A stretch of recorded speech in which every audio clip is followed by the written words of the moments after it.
বন্ধুরা, আজ হবে এই গ্রেটারের কামাল। হ্যাঁ বন্ধুরা, ঠিক শুনেছো তোমরা। কারণ এই বীভৎস গরমে রান্নাঘরে ঘন্টার পর ঘন্টা দাঁড়িয়ে থাকতে আমরা পারি না। সে কারণে সব কাজ আমরা খুব সহজে করে নেওয়ার চেষ্টা করি। তো এই বীভৎস গরমে শুধু যে মানুষেরই অসুবিধে হয় সেটা নয়, পশু পাখিদেরও অসুবিধে হয়। তো অবশ্যই তোমরা চেষ্টা করবে যে ছাদে কিংবা বাড়ির আশেপাশে মানে নিরিবিলি জায়গায় এভাবে একটা গামলায় জল রেখে দেবে। যেমন দেখো, আমি জল রেখেছি, মানে প্রত্যেক দিন সকালবেলায় এই গামলা ভর্তি জল রেখে দিই। আর তোমরা দেখতে পাচ্ছ মানে সব রকম পাখি এসে এখানে জল খাচ্ছে বা চান করছে, যাই হোক। তো আমি প্রত্যেক দিন এভাবে জল রেখে দিই। আর এদের জলে মুখ দিতে বা চান করতে দেখে আমার ভীষণই ভালো লাগে। তো তোমরাও চেষ্টা করবে ছাদের ওপরে যেখানে ছায়া আছে সেখানে এভাবে গামলা ভর্তি জল রেখে দেবে, কিংবা বাড়ির আশেপাশে এভাবে জল অবশ্যই রেখে দেওয়া উচিত এই গরমের দিনে। চলো এবার দেখে নেওয়া যাক রান্নাঘরের কিছু টিপ। তো এখানে আমি নিয়েছি গোবিন্দভোগ চাল। মানে এটা সেদ্ধ চাল নয় বন্ধুরা, এটা হচ্ছে আতপ চাল, যে চাল দিয়ে আমরা পোলাও রান্না করি সেটাই। তো এখানে আমি তোমাদের পরিমাপ সহ সব কিছু বলবো, কারণ অনেকে আমাকে কমেন্ট করেছিল যে পোলাও রান্না করতে গিয়ে শক্ত হয়ে যায় কিংবা নরম হয়ে যায়। তো সেটা কেন হয়? আমরা যদি জল ঠিকঠাক মাপসহ দিই তাহলে কিন্তু না শক্ত হবে না নরম হবে। সর্বপ্রথম যেটা করতে হবে সেটা হচ্ছে চালটাকে ভালোভাবে ধুয়ে নিতে হবে। আর হ্যাঁ বন্ধুরা, চাল ধোয়ার সময় একটা কথা মাথায় রাখবে, একেবারে হাত দিয়ে মানে চেপে চেপে কচলে কচলে ধুতে হবে না। হালকা হাত দিয়ে 3-4 বার অবশ্যই ধুয়ে নেবে। ধুয়ে নেওয়ার পরে যেটা করা উচিত, এই পোলাও রান্নার ক্ষেত্রে অবশ্যই ফ্যানের তলায় রেখে দেবে 5 থেকে 10 মিনিটের জন্য। তাহলে দেখবে ভাজতে কিন্তু সময় লাগবে না, মানে চালটা একবারে ঝরঝরে হয়ে যাবে। সে কারণে অবশ্যই ফ্যানের তলায় রেখে দেবে। তারপরে দেখো, চালটা ভাজার জন্য এখানে আমি সাদা তেলের ব্যবহার করেছি। আর 1 চামচ দিয়ে দিলাম দেশি ঘি। তোমরা চাইলে এটা পুরোটাই দেশি ঘি দিয়ে ভাজতে পারো কিংবা সাদা তেল দিয়েই রান্না করতে পারো। তারপরে দেখো, আমি এখানে দিয়ে দিলাম গরম মশলা আর দিয়ে দিলাম তেজপাতা। আর এই দেখো বন্ধুরা, 10 মিনিট রাখার পরে মানে ফ্যানের তলায় রেখেছিলাম, সে কারণে মানে মনেই হচ্ছে না যে চালটা ধুয়েছি, এতটুকুও জল নেই। তো এটা করার কারণ হচ্ছে গ্যাসটাও কম পড়বে আর সময়টাও কম লাগবে, খুব তাড়াতাড়ি চালটা ভাজা হয়ে যাবে। আর এটা কতটা ভাজতে হবে সেটাও একটা ব্যাপার থাকে। যদি ভাজা কম হয় সেক্ষেত্রেও কিন্তু পোলাও নরম হয়ে যায়, খেতে ভালো লাগে না। আর ভাজাটা যদি ঠিকঠাক হয় তাহলে কিন্তু কোনো মতেই এটা নরম হবে না। তো আমি তোমাদের জলের মাপটাও বলবো যে কেমনভাবে জল দিলে এই পোলাও মানে এতটুকুও নরম হবে না বা শক্তও হবে না, একেবারে ঠিকঠাক হবে। তো এটা ভাজার নিয়ম হচ্ছে, যখন একটু চটচট করে আওয়াজ হবে তখনই বুঝে নিতে হবে ভাজা হয়ে গেছে। তারপরে দেখো, এখানে যদি তোমরা কাজু কিশমিশ বা পেঁয়াজের বেরেস্তা তো অবশ্যই দিতে হবে। তো সেই জিনিসগুলো ভেজে নিতে হবে। তো আমি সাদা তেল দিয়ে এই জিনিসগুলোকে ভেজে নেব। আর পেঁয়াজটা পরে দেব, কারণ পেঁয়াজ যদি আগে দিয়ে দিই তাহলে সব তেল কিন্তু এই পেঁয়াজের টেনে নেবে। তো যাই হোক, সেই বাদামগুলো আগে ভেজে নিতে হবে, তারপরে পেঁয়াজটাকে ভেজে নিতে হবে। আর পেঁয়াজ ভাজার সময় অবশ্যই 1/2 চামচ মতো দিয়ে দেবে চিনি। চিনিটা দেওয়ার কারণ হচ্ছে এর কালারটা কিন্তু খুব সুন্দর হয় আর তাড়াতাড়ি লাল হয়ে যাবে, মানে ভাজাটা তাড়াতাড়ি হয়ে যাবে।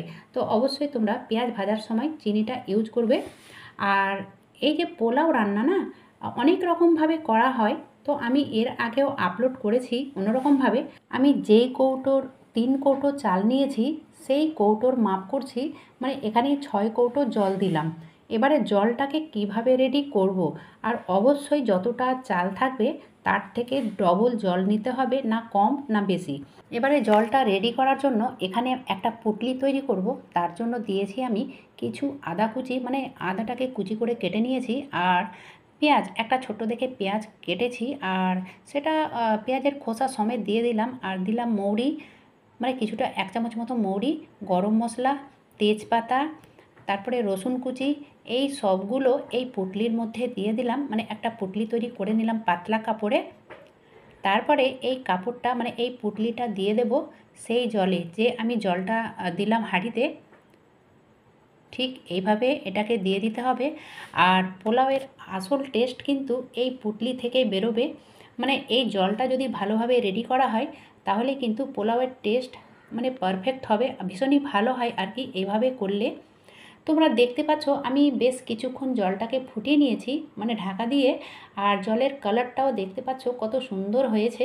আর এই রকমই হওয়া চাই, মানে জলটা যখন ফুটতে শুরু হবে তখন থেকে মানে 5 মিনিট ধরে ফোটাতে হবে। তারপরে ঠিক এরকম হয়ে যাবে। আমি জল থেকে পুঁটলিটাকে তুলে নিলাম। তোলার পরে এখানে দিয়ে দিলাম 2-3টে তেজপাতা আর খানিকটা গরম মশলা। এবারে যে চালটা আমি ভেজে রেডি করে রেখেছিলাম সেই চালটা এই জলে দিয়ে দিলাম।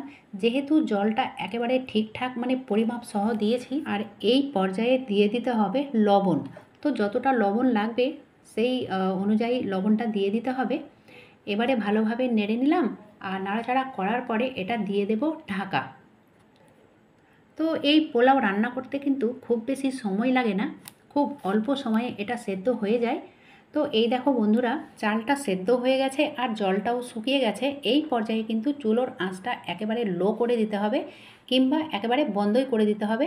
তো যাই হোক, আমি যে বেরেস্তাটা ভেজে রেখেছিলাম আর বাদাম, তো এই পর্যায়ে কাজু হোক কিশমিশ হোক, মানে যা যা দিতে চাও এখানে দিয়ে দিতে হবে এইভাবে। আর ওপর থেকে অবশ্যই ঘিও দিতে হবে, গাওয়া ঘি। তো আমি যেহেতু 3 কৌটো চাল দিয়েছি, তো এখানে 3 চামচ ঘি দিয়ে দিলাম। আর আগেও আমি ঘিয়ের ব্যবহার করেছি ভাজাভাজির সময়, সে কারণে।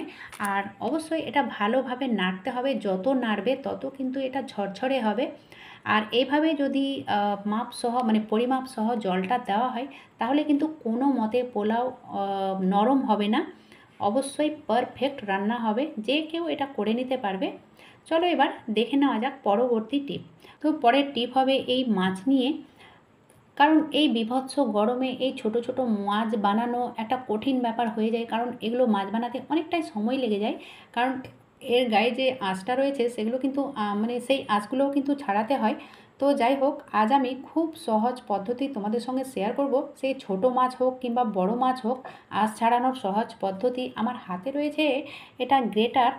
তো বড় দিকে নয়, মানে যেদিকে বড় ফুটো রয়েছে সেদিকে নয়। আমরা তো খুব সহজে চাকু ছুরি বটি দিয়ে এর আঁশগুলো মানে মাছের আঁশগুলো ছাড়িয়ে নিতে পারি, কিন্তু বন্ধুরা যদি তাড়াতাড়ি করতে চাও সেক্ষেত্রে এই গ্রেটার কাজে আসবে।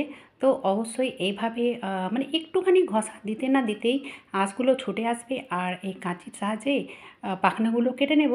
খুবই সহজে মাছ বানানো হয়ে যাবে বন্ধুরা। তো শুধু ছোট মাছ কেন, বড় মাছও তোমরা এইভাবে মানে মাছের আঁশগুলো ছাড়িয়ে নিতে পারো। ঠিক এইভাবে 1 সেকেন্ড মানে 1 থেকে 2 সেকেন্ড লাগবে এই ছোট ছোট মাছের আঁশগুলো ছাড়াতে। আর কাঁচি দিয়ে এভাবে এগুলোকে পরিষ্কার করে নেব। তো তোমরা যদি একসঙ্গে আঁশগুলো ছাড়াতে চাও সেক্ষেত্রে এইভাবে রেখে দেবে, মানে গ্রেটারটাকে এভাবে রেখে দেবে আর এইভাবে মাছের আঁশগুলো ছাড়িয়ে নেবে।